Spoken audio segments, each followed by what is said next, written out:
So I'm going to take the opportunity to show you another important WordPress function. So what happens when your blog posts are so long and you don't want them to just kind of run down a page, and have the user have to scroll over and over to get to the end? If you've got a really, really long blog post, WordPress has a way for users to be able to flip through the pages of the blog post, almost like you can divide it into pages. And this is what we call pagination. And this applies to a lot of different frameworks, Ruby on Rails and JavaScript-based websites and other PHP-based websites. It's a common concept called pagination, and we can make it work pretty easily in WordPress. We use a special function, and we do this inside of the loop. So that means inside here, inside of this while loop. Whenever we refer to the loop, we're talking about this while loop where we say, okay, while there are any blog posts, if that's true, then for each post, we're going to show the title, the date, and the content here. Okay, so inside of this loop, we're going to add a function called wp_link_pages.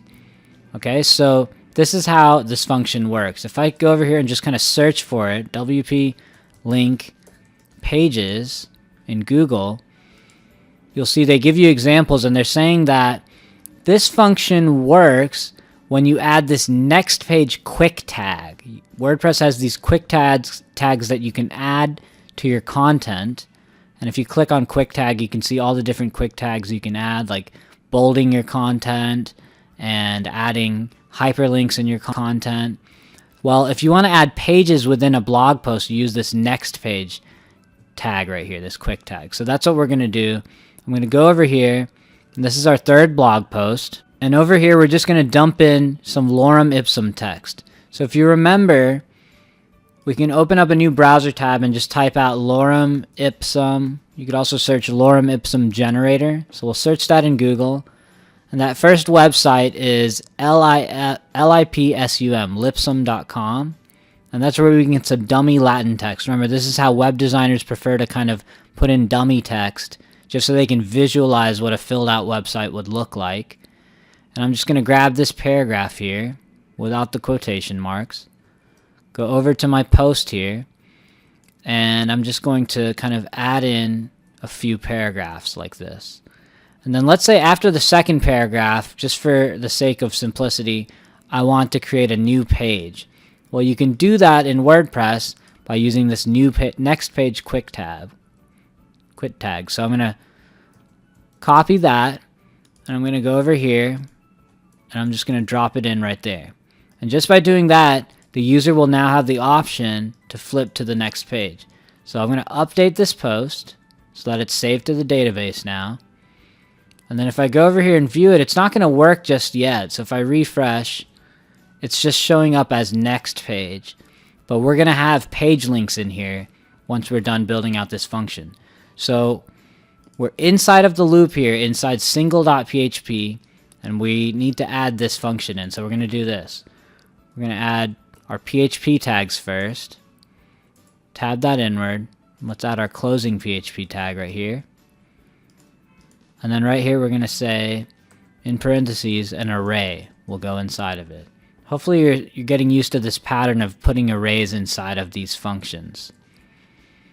And then over here, we're just going to write out some code. We're going to say before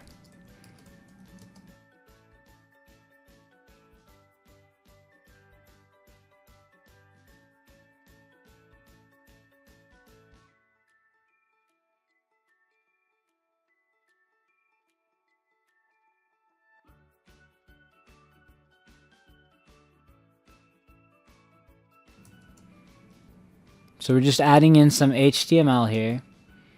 Have a dot and then 2 underscores. And then we'll say pages, custom theme.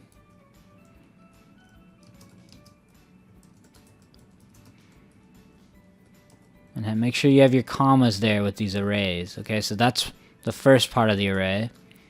Then the rest of it's a little more simple. We'll say after.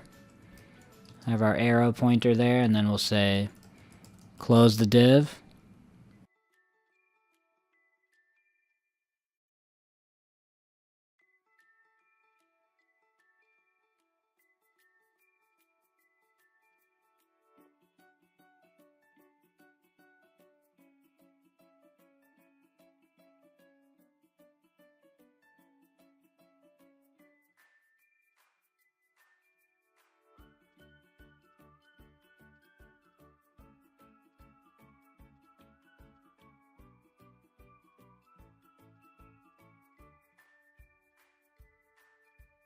2 underscores, and then page, and then custom theme.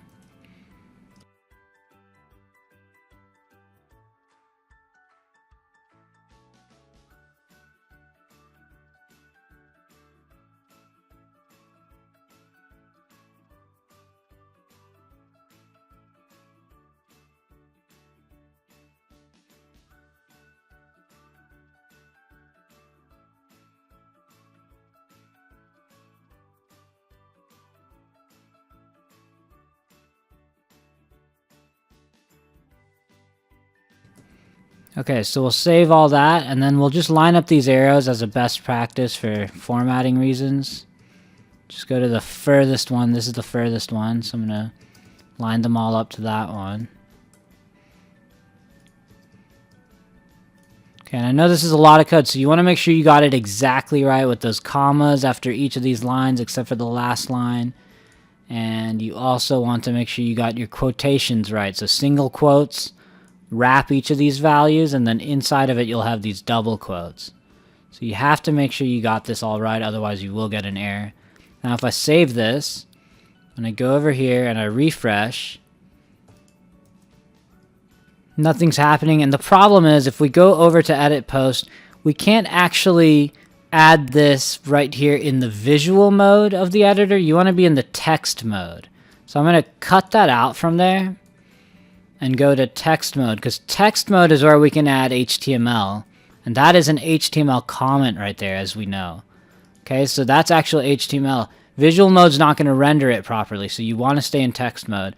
And just as a rule of thumb, I typically recommend that you stay in text mode if you're a developer, and you just write your stuff in as HTML in here. That's what text mode allows for. So I'm going to update the blog post now, and then go over here and refresh. And there we go. Now we actually have paging going on with our blog. So this is the second page, and here's the first page. So I just wanted to demonstrate that as well, that you can do pagination from within a blog post, and you do it with this WP link pages function. And again, you'll see examples of this if you go to the other themes, like 2016, that's a default theme. And then you head over there and you look at their single.php file. You'll see it's actually inside of a template part here called content single.